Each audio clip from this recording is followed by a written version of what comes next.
Comte, o método positivista, Durkheim, o método funcionalista, Marx, o método do materialismo histórico-dialético e Weber, o método compreensivo. Bom, o Weber viveu durante o século XIX e as primeiras décadas do século XX. Nasce em 1864 e morre em 1920. Tá? Ele estudou direito, economia, filosofia.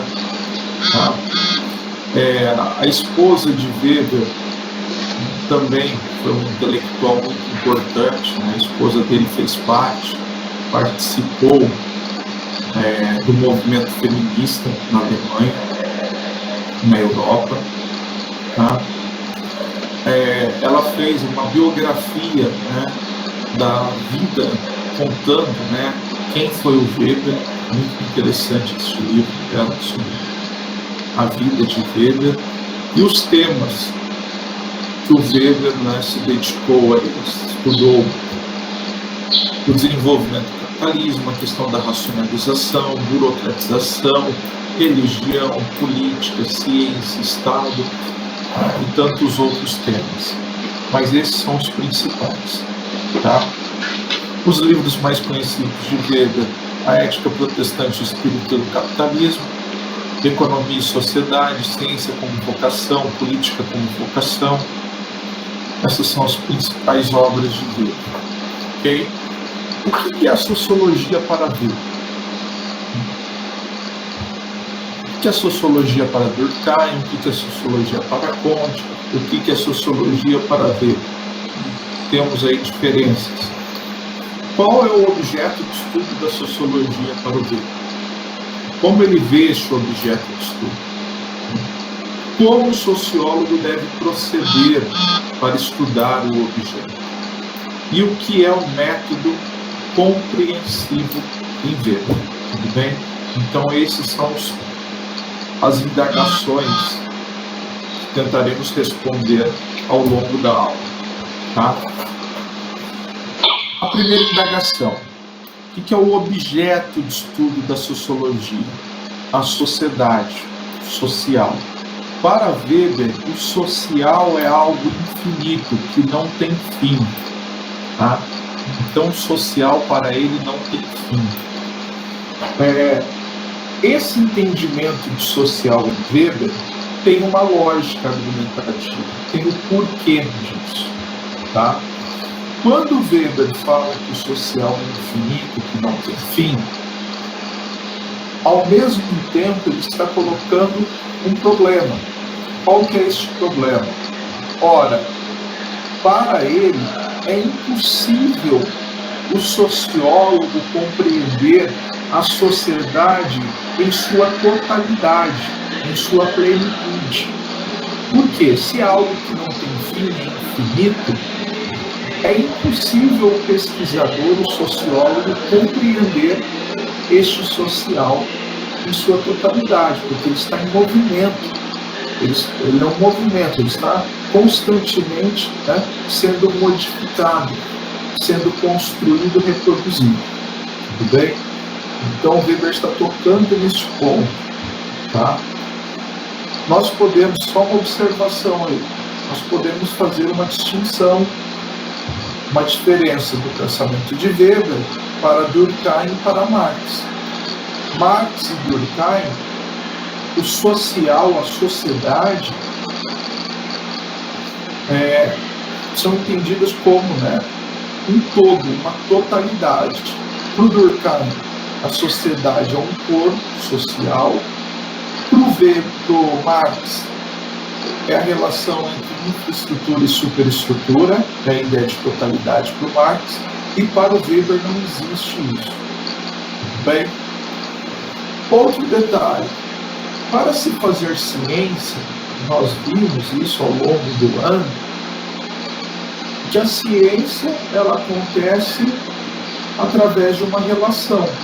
A relação é essa: sujeito, pesquisador e objeto de estudo. Essa relação sujeito-objeto se dá através de um método.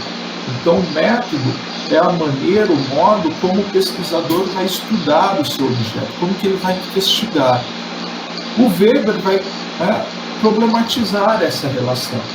Ele vai falar, olha, se o objeto de estudo é infinito e o pesquisador é finito, ele não consegue compreender o seu objeto em sua totalidade, cabe a ele, então, o quê? Fazer um recorte da realidade. Ele vai construir o objeto de estudo. Vai ser uma construção teórica. Ele vai apreender o objeto. Essa construção do objeto, do recorte, da problematização, compreender parte desta realidade, Weber vai denominar isso de tipo ideal. Tudo bem? Para o Durkheim, ele falava em fato social, o objeto da sociologia. Em Weber, é a construção de um tipo ideal. Tudo bem? Então, guarde este conceito aqui, anotem no caderno de vocês. Tá? O que é o tipo ideal?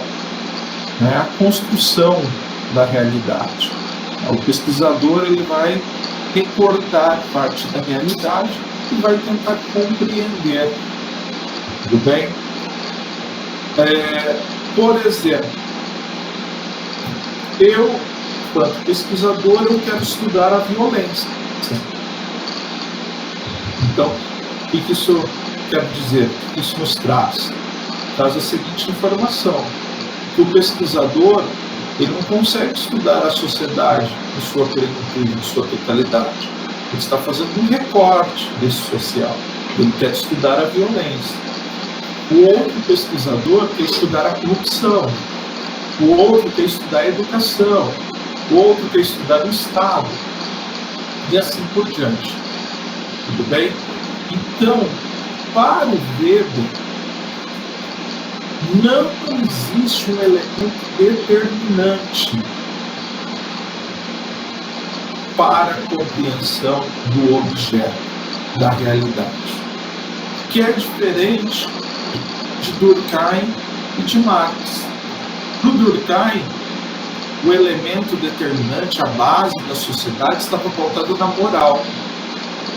Para o Marx, a produção social, o trabalho.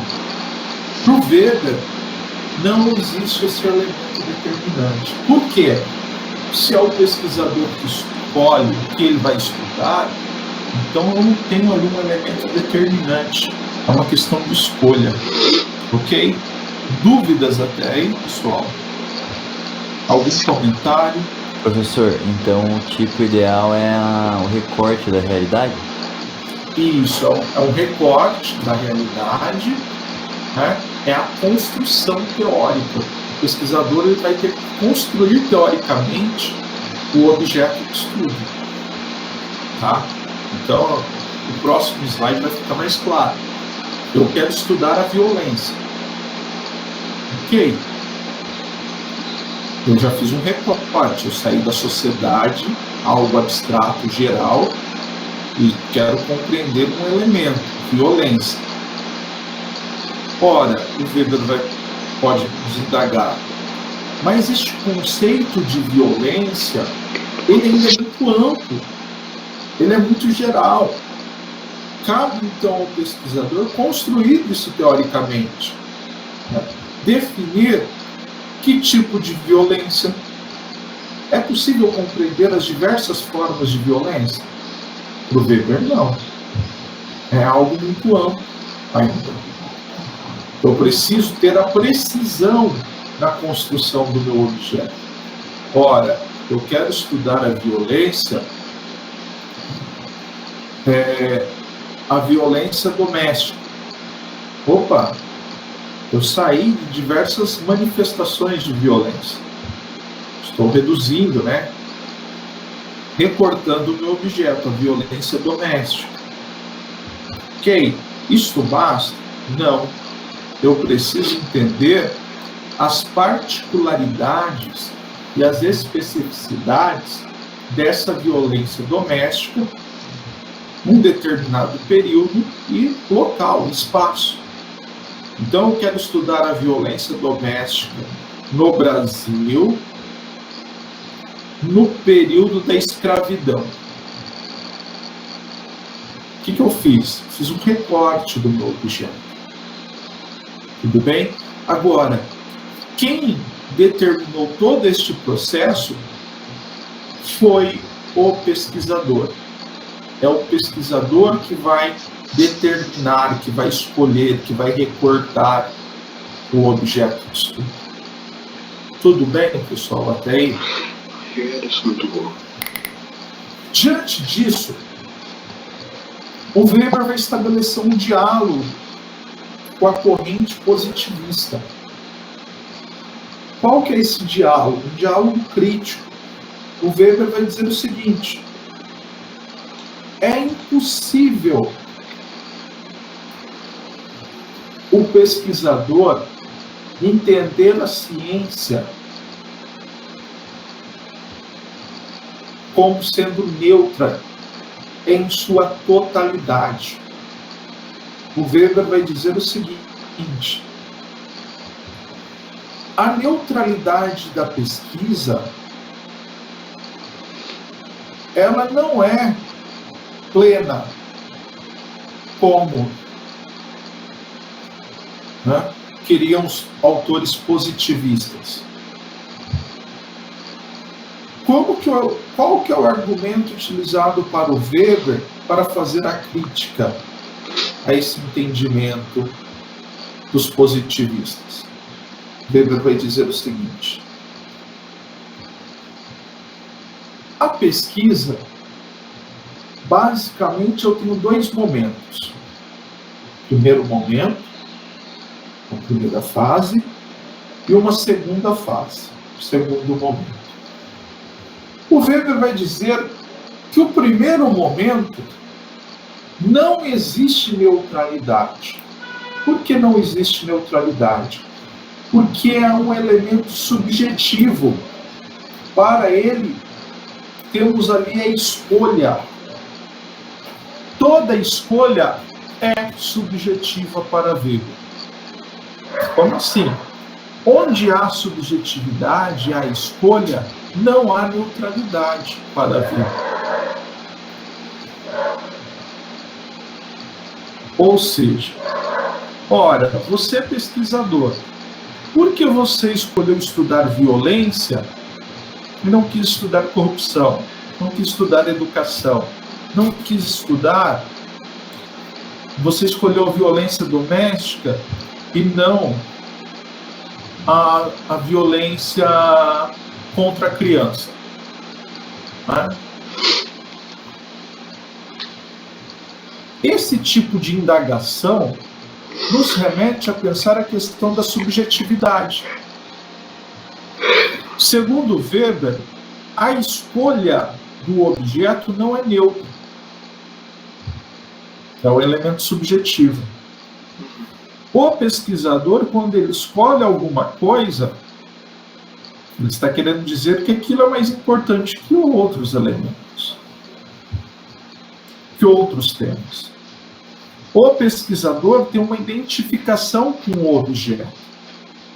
Eu poderia perguntar para vocês o seguinte: olha, daqui a, quando vocês terminarem o ensino médio, vocês vão ter que escolher um curso, uma graduação para cursar. E alguns colegas vão falar: olha, eu quero ser engenheiro, eu quero ser médico, eu quero seguir a carreira militar, eu quero seguir a licenciatura, enfim. A questão da escolha não é neutra. Eu tenho uma identificação com a escolha. Tudo bem? Então, Weber vai dizer: no primeiro momento da pesquisa não há neutralidade. É o recorte, é a preferência. Já no segundo momento, Weber vai falar numa neutralidade axiológica.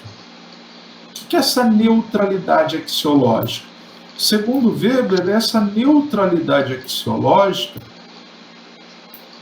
permite eu construir um conhecimento racional, científico, uma objetividade, a objetividade do conhecimento. Essa neutralidade axiológica, ela acontece na construção do objeto. Então, vou citar o exemplo. Violência. A neutralidade axiológica é entender o valor heurístico do conceito. É estudar as mudanças de substância, os valores que estão no conceito. Então, quando eu falo em violência no século XV, XVI, XVII, será que o entendimento de violência é o mesmo do século XXI? Quando eu quero estudar a família, o conceito de família se transforma ao longo da história? Comunidade, de trabalho, de capitalismo. Né? O que isso quer dizer? Weber vai falar. Quando o pesquisador ele escolhe o objeto, depois da escolha, ele tem que estudar historicamente as transformações do conceito, dos valores que estão no conceito. Isso vai me garantir a objetividade, vai me afastar da subjetividade, do senso comum. Então, se eu quero estudar a família, ok, beleza. Não é o pesquisador que vai dizer o que é a família. Não é algo da cabeça dele. O que vai dizer o que é a família é a própria realidade para o Weber. E essa realidade precisa ser compreendida historicamente para ele. Então, se eu quero estudar a família no século XXI, eu preciso compreender minimamente quais foram as transformações sociais que me permite compreender a família hoje. A violência. Quais foram os mecanismos no decorrer da história que me permite ampliar o conceito de violência? Tudo bem, pessoal? Compreender essa ideia de neutralidade axiológica, sim ou não? Então é estudar ela ao longo da história para ter essa neutralidade? O tema? Sim. O Weber, né, ele é muito rigoroso. Para ele, o pesquisador tem que ter uma precisão na construção do objeto. Os conceitos são fundamentais para o Weber. Não é aquilo que o pesquisador acha que deve ser, é aquilo que é. Então, por exemplo, eu estou estudando comunidade, conceito de comunidade. Quando eu falo em comunidade no século XIX, é diferente de eu falar de comunidade no século XXI. É diferente eu falar comunidade na área urbana e comunidade na área rural. Essas particularidades, o pesquisador ele tem que estudar, ele tem que tentar compreender. Tá? Essas transformações, elas acontecem a partir, para o Weber, do sentido e dos significados que os indivíduos vão atribuir a uma realidade, à construção de uma realidade. Então, por exemplo, família. Qual que era o sentido e o significado de família no século XIX, século XX, século XXI? Qual o sentido e significado de capitalismo, conceito de capitalismo no século XIX, no século XX e no século XXI? Quais foram as transformações? Tá? Então, a neutralidade axiológica é que permite compreender o que é a manifestação real do conceito. Tudo bem até aí? Posso passar? Pode, professor. Beleza. Então, a neutralidade axiológica, ela faz parte dessa construção do tipo ideal. Compreender as particularidades. Né? É uma construção abstrata.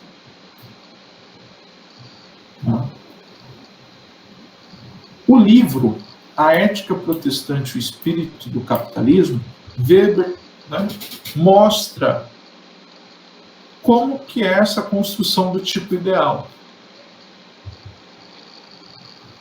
O que ele vai fazer neste livro? Ele vai tentar compreender o processo de desenvolvimento do capitalismo na Inglaterra. Fala, olha, eu vou estudar o desenvolvimento do capitalismo na Inglaterra, mas eu vou estudar não só pelo aspecto econômico, mas eu vou tentar compreender essa realidade com outro fenômeno, que é a religião. No caso aí, a religião protestante. Então ele vai buscar desvendar quais são as relações, os vínculos existentes entre o desenvolvimento do capitalismo e a religião protestante. São os nexos. Quais são os sentidos, os significados que os indivíduos vão atribuir à religião e à economia? Esse livro do Weber é muito bonito, muito interessante. Então tem aqui a religião e o capitalismo. Como que se dá essa relação? Pois bem, vamos por partes. Segundo Weber, capitalismo, né, o que ele vai definir como espírito do capitalismo é a ideia de racionalidade do capital. Para ele, para Weber, o capitalismo é movido pelo quê? Qual que é a finalidade do capitalismo? O lucro. Não existe capitalismo sem lucro. E não existe, para o Weber, o lucro sem explorar o trabalho, sem acumulação de capital. Essa é a dinâmica do capital em Weber. Há uma racionalidade. Pois bem, então, diante desse espírito do capitalismo, aquilo que move, que guia, eu vou falar, ora, será que isso tem alguma coisa a ver com a religião? E aí o Weber vai, né, buscar um conceito aqui, problematizar um conceito. Trabalho. Não existe capitalismo sem exploração do trabalho. E aí vem a indagação. Qual que é o sentido e o significado do trabalho? O sentido e o significado do trabalho é uma particularidade num determinado contexto, num determinado local, espaço. Qual é a religião que predomina na Inglaterra? Olha, a religião que predomina é a religião protestante. Pois bem. E qual que é o valor, o ethos, a ética do protestante? Será que isso tem alguma coisa a ver com o desenvolvimento do capitalismo? Essa é a discussão do livro. Mas o Weber, ele parte do indivíduo. Porque para ele é o indivíduo que constrói o social. Ele constrói o social através da ação. É um conceito-chave para o Weber, a ideia de ação social. Vamos analisar historicamente, fazer aí um diálogo com o Weber. Na Idade Média, tá? Como que a Igreja Católica concebia o trabalho? Alguém sabe me dizer?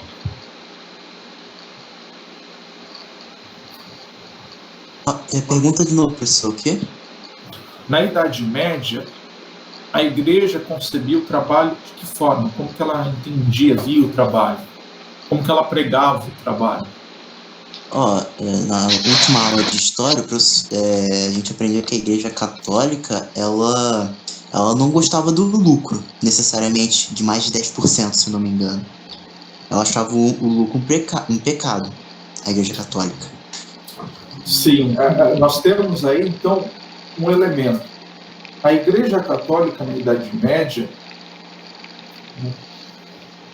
ela tinha uma concepção, propagava uma concepção de trabalho, que o trabalho era algo penoso, um fardo.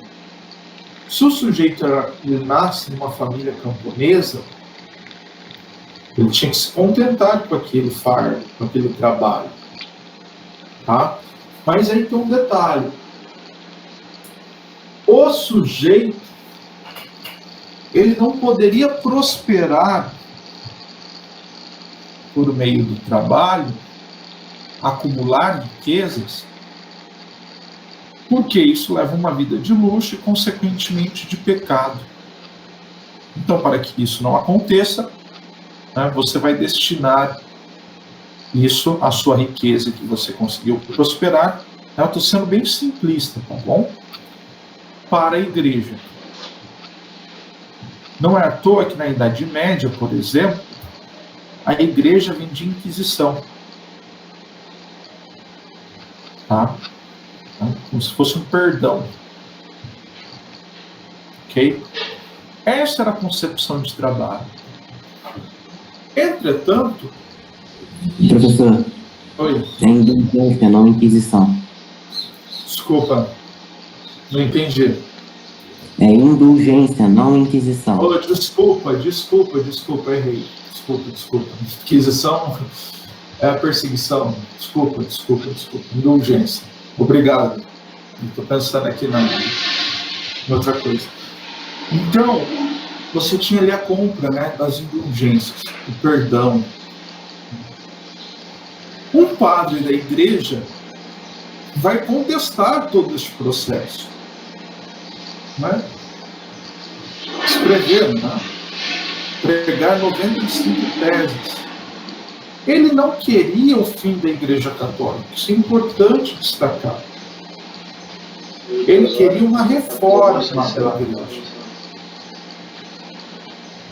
Das 95 teses, uma era referente ao trabalho. Que o trabalho não é um fardo. O trabalho é uma dádiva de Deus. O trabalho dignifica o homem. Se Deus deu a condição para o trabalho, consequentemente, deu também as condições para que o homem possa prosperar de forma digna, justa.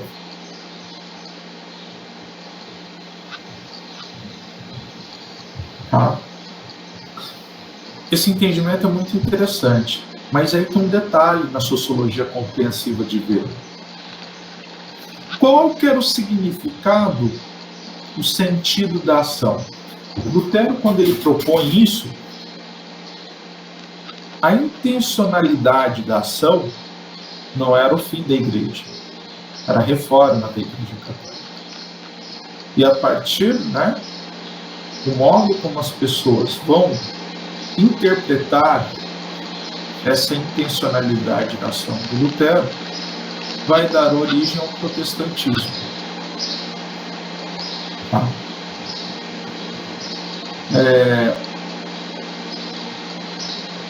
O que eu estou querendo dizer é o seguinte. Eu não, é o Weber. É o seguinte. Para o protestante, este ethos, essa concepção de trabalho, foi pensada, foi entendida à luz da religião. Quando Lutero questiona, depois Calvino também, vai se aprofundar na questão do ethos, dos valores, essa ética protestante, o objetivo é a religião, não é a economia. Então, tomem cuidado com esse entendimento do senso comum. O Weber estava criticando isso. As pessoas tendem a associar. Olha, o protestantismo foi criado para servir o desenvolvimento do capitalismo. Não, para o Weber não tem nada a ver. Eu tenho ali uma concepção de trabalho, de ética. Esta concepção é a luz da religião. Isso é uma coisa. É um sentido, um significado da ação. A outra coisa é o capitalismo. O capitalismo, ele vai se apropriar, segundo Weber, dessa concepção de trabalho. Porque isso favorece o desenvolvimento. Tudo bem? E aí ele vai mostrar que não é à toa que a principal potência econômica do século XIX, que era a Inglaterra, tinha como religião o protestantismo. Então, há uma apropriação que o capital faz dessa ética para favorecer o seu desenvolvimento. Tudo bem? Não é Seria que a religião... como se aproveitar? Seria isso? Se aproveitar? Não é algo assim, conspiratório, não é isso. Mas ele está mostrando que a religião casa, esse entendimento de trabalho casa muito bem com a lógica, com a racionalidade do capital. Então pense Beleza. numa economia. Tende a prosperar qual economia? Aquela que o sujeito vê o trabalho como algo que dignifica, que tem que trabalhar, que pode prosperar? Ou aquela economia que o sujeito tem a crença, que ele não pode acumular, que ele não pode prosperar? Tudo bem? É isso que o Weber está problematizando. Então ele está mostrando que a economia ela pode ser entendida também por outros fatores. E ele vai buscar a religião, os vínculos, os nexos. Tudo bem? Beleza? Nessa sociologia compreensiva de Weber, o que ele busca entender, o que ele busca compreender, são os significados, os sentidos das ações. Se o social é infinito e o social ele é produzido pelos indivíduos, os indivíduos, nessa construção da vida social, vão realizar ações, ações sociais, tendo significados, sentidos. Daí a ideia de uma sociologia compreensiva. Ok? Tudo bem? Então, o conceito-chave aí. Tá? E o que é uma ação social?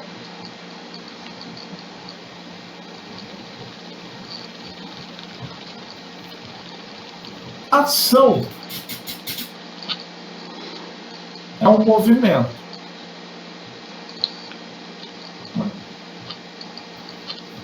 Por exemplo, eu estou tomando uma água. Este movimento é uma ação. Okay? Agora, uma ação social, para Weber, é quando o indivíduo realiza algo, ou, ele age de uma determinada forma, sendo orientado pelo outro. O outro aí pode ser uma pessoa, uma situação, algo presente, algo passado ou algo futuro. Tudo bem? Então, toda ação social é uma ação, mas nem toda ação é social. Tudo bem até aí, pessoal? Toda ação social é uma ação, mas nem toda ação é social. E aí no livro Economia e Sociedade ele dá o exemplo lá do ciclista. Deixa eu ver se é no próximo slide. Aqui é a definição de ação social. Olha o que diz dele. Ação social, incluindo opção ou tolerância, orienta-se pelo comportamento de outros. Aí ele coloca que outros podem ser indivíduos e conhecidos ou uma multiplicidade indeterminada de pessoas completamente desconhecidas.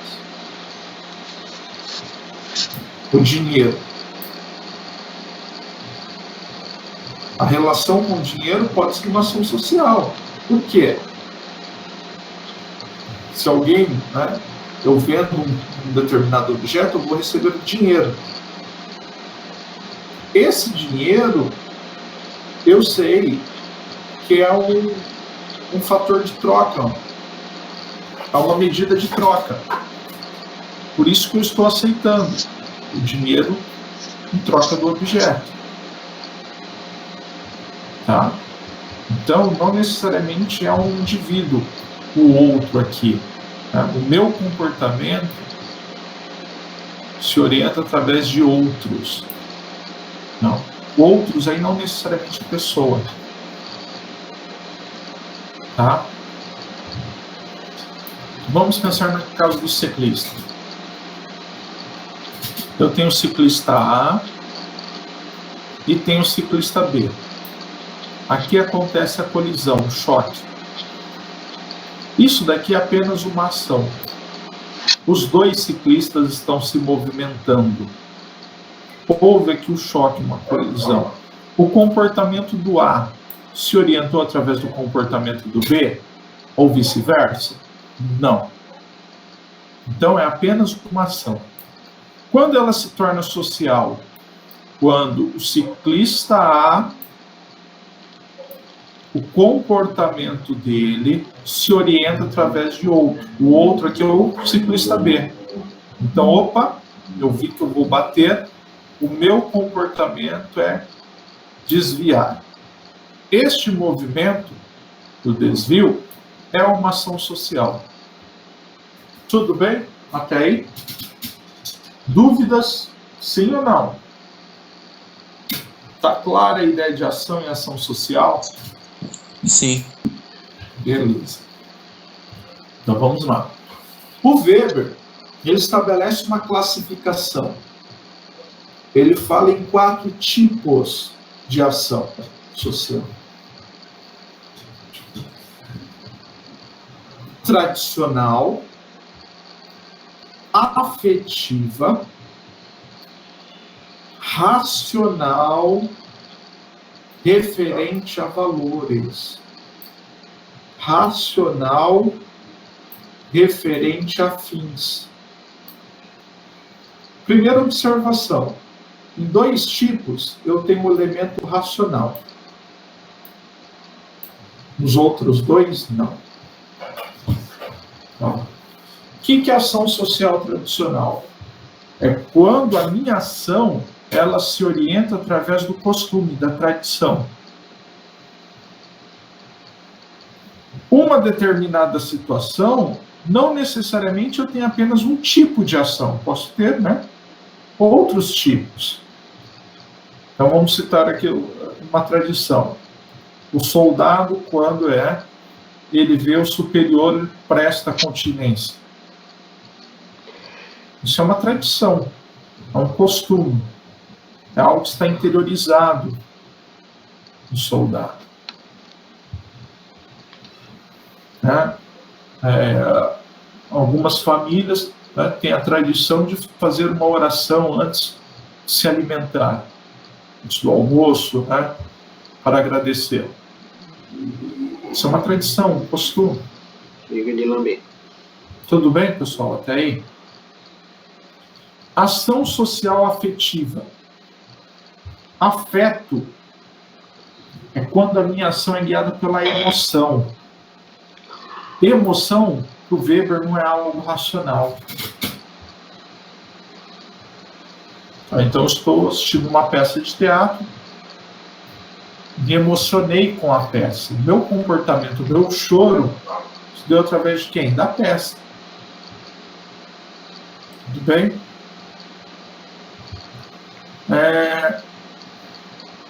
Estou, né, no mar, na praia, e de repente eu vejo alguém se afogando. Mas eu não sei nadar. Pela emoção, eu pulo na água, né, para tentar salvar a pessoa. Foi algo racional pensar? Não. Eu não sei nadar, eu fui pular na água, eu pedi socorro, né? Algo mais racional.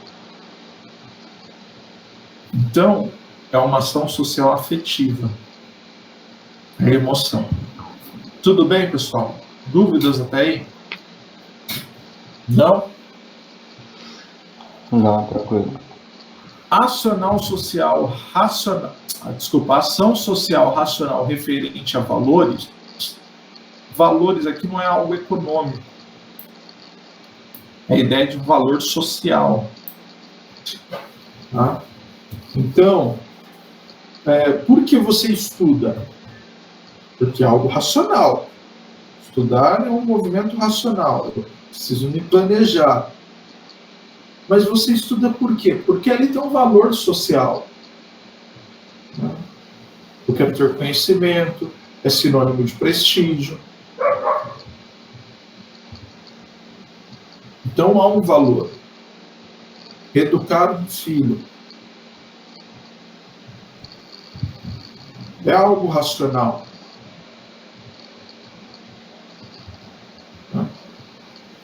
Você educa um filho a partir do quê? Valores.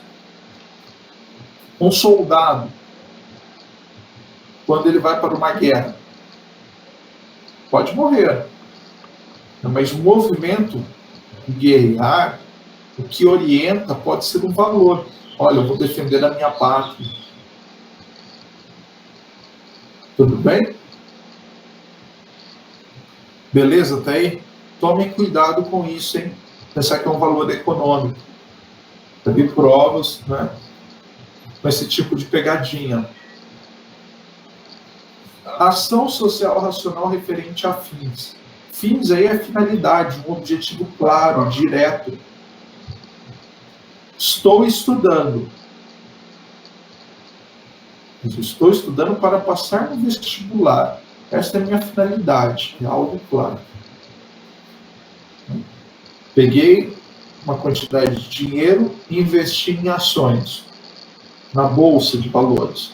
Uma finalidade clara, a valorização. Tudo bem? Dúvidas até aí?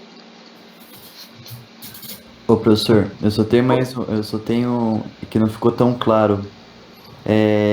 Quando você explica sobre a religião e o capitalismo. Sim. que é sociologia compreensiva, é isso? O Weber está falando o seguinte: o que é essa ideia de sociologia compreensiva? É quando eu busco compreender quais são os significados e os sentidos que os indivíduos vão atribuir em suas ações. Tudo bem? Então, daí a ideia de uma sociologia compreensiva. Ok? No caso do livro A Ética Protestante, Espírito e Capitalismo, o Weber está construindo um tipo ideal. Né? O que é essa construção? Ele está falando, olha, eu quero estudar o desenvolvimento do capitalismo na Europa, no caso da Inglaterra, mas não apenas por uma leitura econômica, economicista. Eu também posso entender esse desenvolvimento do capitalismo, quais são os vínculos com a religião. Tudo bem? É neste movimento de construção de dois fenômenos que o Weber vai compreender o significado e os sentidos da ação. Então, né, para o empresário, tempo é dinheiro. Frases que o Weber, né, cita no livro, ele pega lá o Benjamin Franklin para discutir isso. É uma forma. Né? E que isso tem a ver com a ética protestante? Não posso desperdiçar o meu tempo. Tudo bem? Ok? Então ele tem essa relação, daí ele acha as relações em dois temas, em dois tópicos, assim. Sim. Entre a religião e o capitalista. O capitalismo. Sim. Entendi. Sim. E ele vai falar, eu posso estudar outros objetos, aí buscar relações. Tudo bem? Entendi. Valeu, professor. O João Augusto está colocando assim, professor, pode explicar a diferença entre ação racional referente a valores e ação racional referente a fins? Sim. Não entendi muito bem. Valor, João, referente a valores, é quando a minha ação ela é arracional, ela é planejada, ela é pensada, mas o que orienta ela, a minha ação, é um valor social. Então, educar um filho. Eu educo um filho de forma racional. Eu penso, né, como que eu vou falar com ele. Mas são os valores. Olha, vou ensinar meu filho que ele não pode matar, que ele não pode roubar. Tudo bem? Então, o meu movimento educativo é algo racional, planejado. Mas o que orienta são os valores. Não é algo econômico. Educação.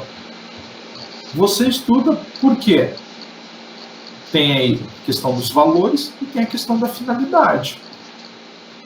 Bem, valor. Essa sociedade, ela valoriza quem estuda. Supostamente, nós temos isso. Não é à toa, né? Olha, você precisa estudar, para ser alguém na vida. Um valor social. Mas também tem uma finalidade. Eu estudo só para aprender? Às vezes não. Eu estudo de forma pragmática. Meu objetivo claro é tirar 10 na prova de matemática. Ok? Então, uma finalidade, algo racional. Racional referente a fins é o objetivo claro. Bom? Bem, vamos para a chamada então. Vou postar aqui, pegar. Hoje é dia 18.